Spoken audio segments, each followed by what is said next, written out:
Hey everyone, and welcome back to the Comic Cave for my usual weekly episode. This is the show where I talk about the latest comic news, rumors, and speculations from all the geek multiverses in under 10 minutes. Or at least I try. I only have another 2 weeks left here in the function room at the Cloghan Service Station, and then I move everything back home and back into my man cave.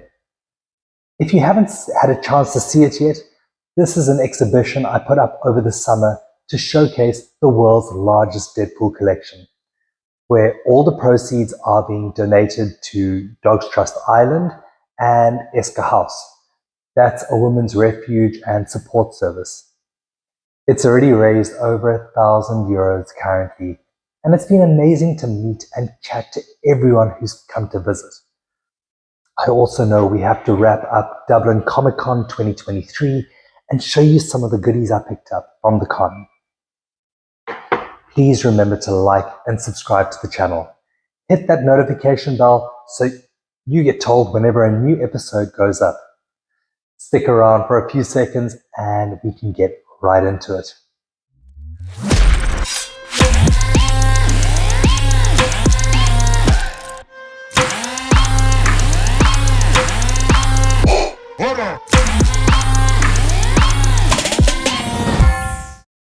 Hi everyone, and welcome back. Our top story this week would have to be the negotiation talks that are currently happening between the writers and actors and the studios. While nothing has been decided and there were mixed reactions after the first meeting, at least those communication channels are now open again for dialogue. Hopefully, we'll see a resolution soon enough. I will keep you up to date with any developments when and if they happen. Speaking of developments, it looks like Disney Plus will be changing quite drastically.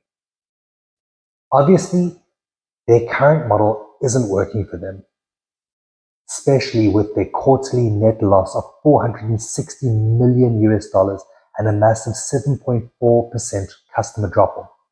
They recorded a $2.65 billion hit in one-time charges and impairments. 146.1 million Disney Plus subscribers canceled their subscriptions last quarter. A major blow was losing the rights to broadcast Indian Premier League cricket games, because that Indian market is massive. So, format will stay the same for Loki Season 2, Echo, What If Season 2, and that's expected in January 2024, and X-Men 97, that's expected in April, because those series have already been made. But going forward, we will see a change in the current format. Things aren't looking great for Disney Plus MCU content. Doctor Strange 3 will reportedly adapt the Time Runs Out storyline. That's the story arc that leads into Secret Wars. Not the first one, but the newer one by Jonathan Hickman. So it looks like it'll set up the New Avengers MCU event. People have started hype buying the Avengers and New Avengers issues from 2012. They lead up to Hickman's Secret Wars, because that's where Time Runs Out. The storyline starts 8 months out. Some of those issues are already getting expensive, and we're still about 3 years away from seeing any of this happen on screen. I love comic speculation, but getting in on these issues early is key, because then you can still find them pretty cheap in those dollar boxes, and that's really where you want to get in on them. So look for issues starting from Avengers issue 35, and that's from 2014. That's the start of the Time Runs Out story arc. The slightly more expensive spec pick for me would be Clea. Now, Clea, who's played by Charlize Theron, is said to be a big character in the MCU, because in the comics, she's the future wife of Doctor Strange. Her first appearance isn't cheap. It's in Strange Tales issue 126. But this book is a double whammy. It's also the first appearance of Dormammu, the ruler of the Dark Dimension. And he's one of the most scary MCU villains, hence the price. Onto my main man. And the new Deadpool 3 rumor is that Taylor Swift might have a cameo as Dazzler. While it stemmed from a fan casting, there might be something to it, because Taylor Swift is BFFs with Ryan Reynolds and his wife Blake Lively. Dazzler's first appearance is in Uncanny X-Men issue 130 from 1980. We kind of assumed that we knew that Loki and the TVA would play a role in Deadpool 3, but it was confirmed that Tom Hiddleston will be playing Loki in Deadpool 3. And Gambit, who we are pretty sure will be Channing Tatum, will have a comic-accurate costume with the purple armor and brown trench coat. Oh wait, that's not Channing Tatum. Or he managed to get an amazing tan. Okay, enough messing about. I wanted to show you what I got from DCC 23 last weekend. Now, you probably saw Franco Aureliani do that sketch for me, and he was an awesome guy to chat to. And if you know Deadpool Kills the Marvel Universe, this is his take on Deadpool Kills the DC Universe. I love it. Then Will Sliney, as always, absolute legend to chat to. He signed a few things that we'll be giving away. He's just such a nice guy. And everyone I speak to only has absolute respect and admiration for him. Then I got a chance to meet Declan Shelby, and he signed my Deadpool vs. Old Man Logan issue 1. But you'd know him from his amazing work in Batman, Moon Knight, Punisher, obviously Deadpool, and way more. Actually, this shirt is a Declan Shelby Deadpool design. You can see by the eyes. I was a guest on a radio show here with Dermot and Dave, and as a birthday present, they asked Declan to do a Deadpool sketch for me. So check this out. That's amazing. I'm going to treasure this because really, it's very special memories.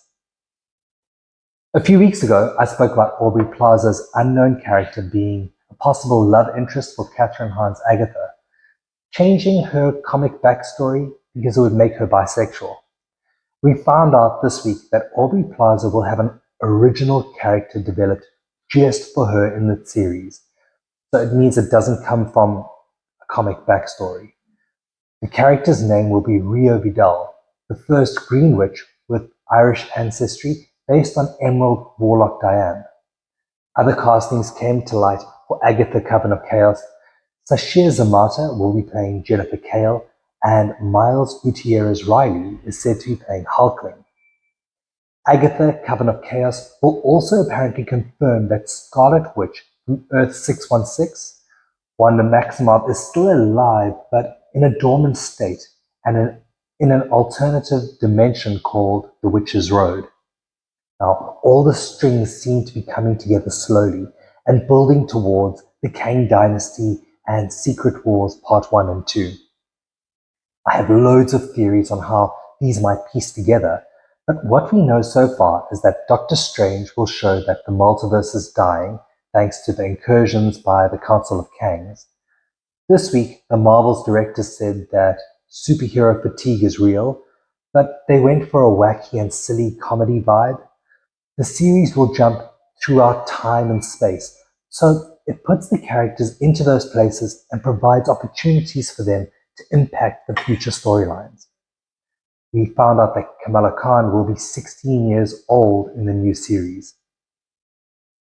Deadpool will introduce Wolverine back into the fold of things, and Kevin Feige and Hugh Jackman have spoken about Wolverine having a big role to play in Secret Wars.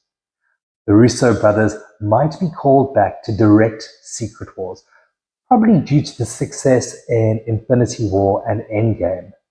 But I love their storytelling and the way they weave interlinking stories.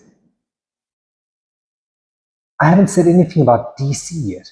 Blue Beetle came out on Friday. Have you seen it? The initial reviews, from what I've heard, have been quite positive, and Cholo's performance was supposedly very heartfelt.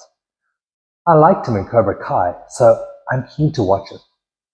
I did hear that James Gunn is happy to include him in his new universe as the Blue Beetle down the line. I also heard that James Gunn wants to change Wonder Woman's origin story, so that it would be different from what we originally saw Gal Gadot portray. Maybe no Steve. Crazy how quickly we run out of time each week. Thank you for following and watching the show. I will announce the winners of the Will Sliney signed Hell to Pay issues and the Franco Aureliani original art cards next week. But till then, catch you on the side of the flipping. Okay, bye.